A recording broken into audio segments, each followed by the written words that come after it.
She was no ordinary preacher. When she prayed, lightning split the skies. When she spoke, demons shrieked and fled into the bush.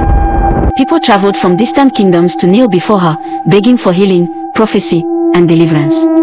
But pride is a poison.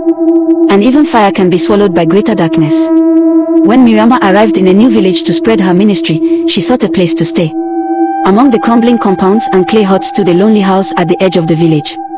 Its roof sagged like a dying man's chest, and its windows stared like black, empty eyes.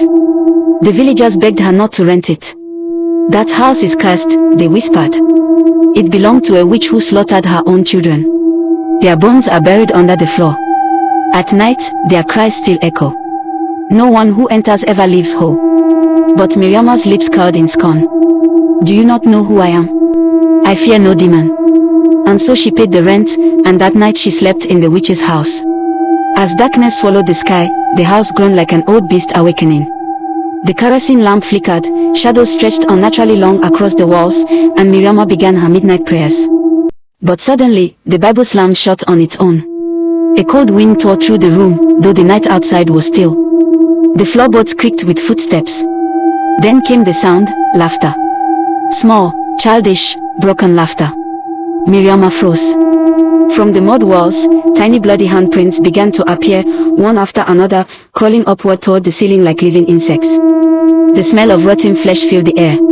A voice, soft and hungry, whispered, "Mama, we are hungry." The ground beneath her feet shuddered. From the corner of the room, a shadow thickened and took shape. Out of it stepped a tall woman, half her face beautiful, the other half nothing but rotting flesh and crawling maggots. Her eyes glowed red like burning coal. It was the witch. She spoke with a voice that shook the walls. "This is my house. You have entered the grave of my children. Even your God cannot save you here." Miriama raised her cross, but her hands trembled. The witch exhaled a cloud of black smoke, and it forced itself down Miriama's throat. Her body convulsed. Her eyes rolled back. Her scream twisted into laughter, the witch's laughter. The house echoed with the cries of children and the sound of chains dragging across the floor. By dawn, prophetess Miriama had changed. She still prayed, still preached, but her words dripped with venom. The sick she touched wailed and died. Children she blessed disappeared in the night. Her eyes, once fiery with God's light, now glowed faintly red.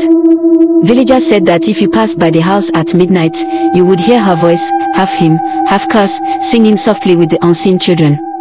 "Mama, we are hungry." And to this day, the house still stands, shrouded in silence. But no one enters. Because once you do, you never come out the same.